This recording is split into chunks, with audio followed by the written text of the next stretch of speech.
Alright guys, here is DCP22 digging a trench, and Jacob digs a trench for storing silage to feed his livestock in the winter. So the trench is digging down into the ground, this shape, and you can see that he's digging 10 feet down, coming in at a little bit of an angle, 60-degree angle here.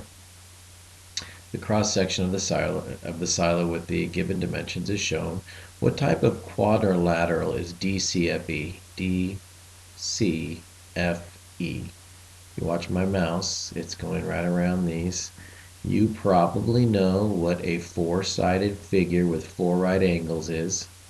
It's not a square because it's going to have four equal sides.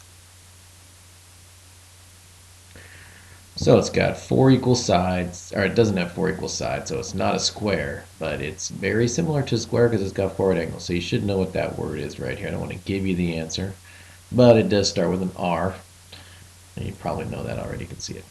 All right, how long is EF? EF looks to me like this side is the same as this side because we got both right angles. So if this bottom one's 12, then you know the top one's got to be 12. So that's an easy one. Why is triangle AED congruent to triangle BFC? AED, this little, what comes out to be a 30, 60, 90, because if that's 90 and that's 60, this has to be 30 right here. Why is it congruent to this 30, 60, 90? We know they're similar because you've got angle, angle. You know, we've got a right angle and you've got a 60-degree angle, and you've also got another right angle, a 60-degree angle and right angle. So we know we have the AA postulate because we know they're similar, but this is actually saying they're congruent. So why would they be congruent? Well, we do have this angle congruent to this angle. We do have a right angle right here congruent to a right angle over here. We do have this side congruent to this side. So you should be able to come up with the three letters that would make this triangle, why this triangle is congruent to this triangle. Now, why is AE congruent to BF? AE, why is this piece? Well, since these triangles are congruent, if this triangle is going to land directly on top of this triangle, that means that AE lands directly on BF. Those two land directly on top of each other, so they have to be congruent. And anytime you have congruent triangles, all the corresponding parts are congruent. So there is a 5-letter answer here. We talked about the fact that all corresponding parts of congruent triangles have to be congruent. So come up with the 5 letters that we use, and AD and BC have to be congruent for the exact same reason. We know that all the corresponding parts of these congruent triangles have to be congruent. So write your 5 letters into both of those lines there. All right, now to the real math stuff. How long is AE? How long is this little piece? We know we've got a long leg, and we know we've got a short leg, and we know it's a 30, 60, 90. I'm going to go ahead and erase these marks first so we can see it better. Now in a 30, 60, 90, let me just review with you a little bit. 30, 60, 90, we have two formulas. One formula says the hypotenuse equals 2 times the short leg. That's one formula in a 30, 60, 90. And then the other formula in the 30, 60, 90 is that the long leg equals the short leg times radical 3.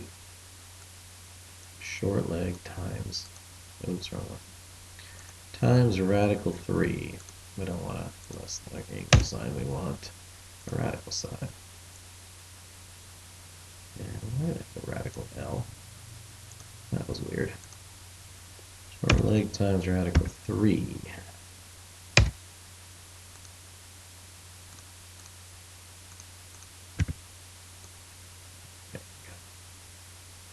So you take, what the heck? Why is that disappearing on me?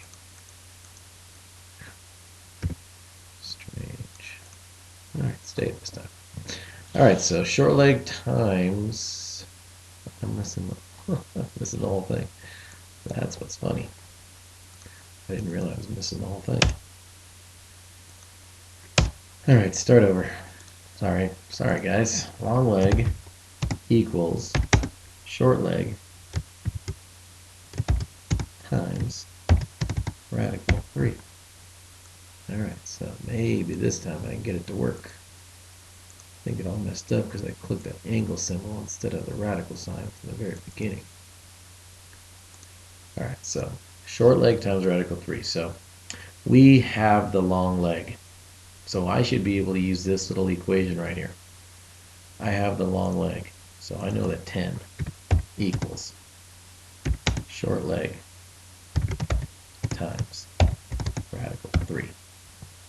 Okay, so I know that that's a fact right there. The long leg is 10. And then I got short leg times radical 3. So what I need to do is I need to divide both sides by radical 3. I need to divide both of these sides by radical 3.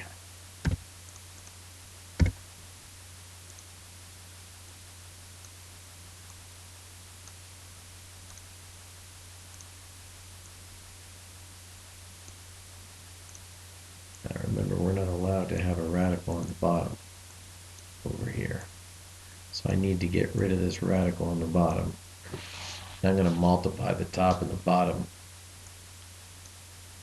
by radical 3.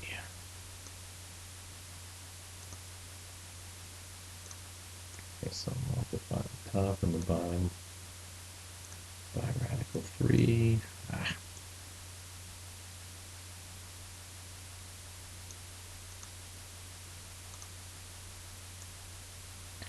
And what that's going to give me is 10 radical 3 over 3. And you can't reduce that.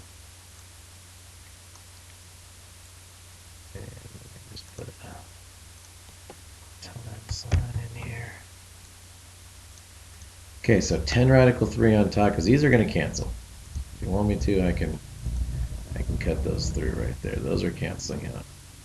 So you got your short leg equals 10 radical 3 on top and 3 on the bottom. So let's put that over here. SL equals 10 radical 3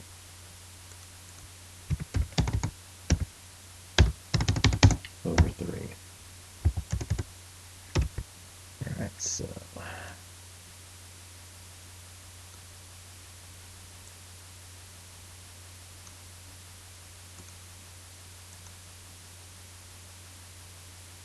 okay, now we can go to our calculator now.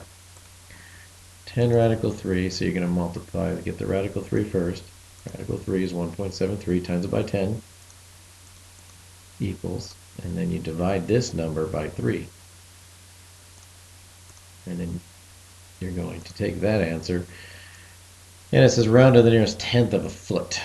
Round to the nearest tenth of a foot. So you're going to multiply 10 times radical 3, divide by 3, get an answer, and round it to the nearest tenth, right? Put that right up here on this line right there.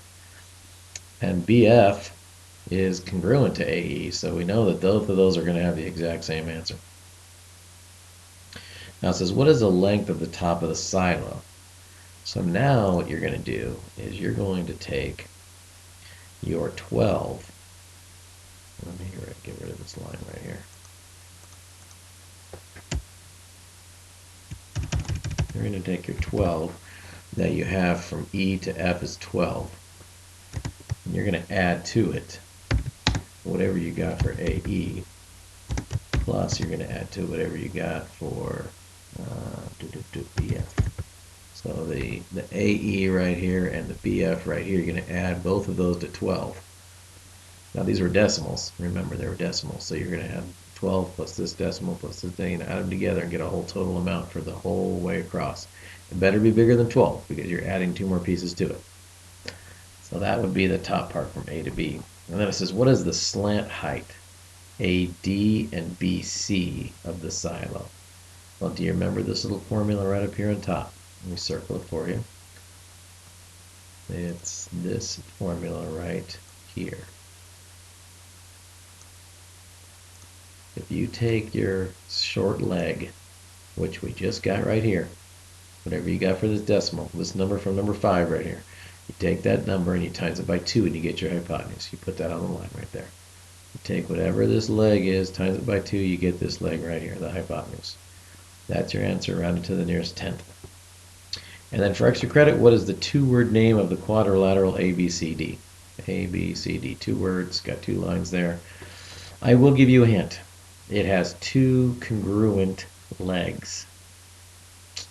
2 congruent legs. That means that this leg right here is congruent to this leg right there. Now when a triangle has 2 congruent legs, it has a special name. And that is the same name that you would call this, except it's not a triangle, it's a 4-sided figure. So you may remember the figure, you may know what it's called when it's got 2 parallel sides. You may have to Google it and look it up and see if you can figure it out. But it's got 2-word answer right here. So we go, first word is because it's got 2 equal legs. Second word is what it's actually called, is a shape with 2 parallel sides. Just one pair of parallel sides. The other sides are not parallel. All right, that should do it. Hopefully that helped you guys out.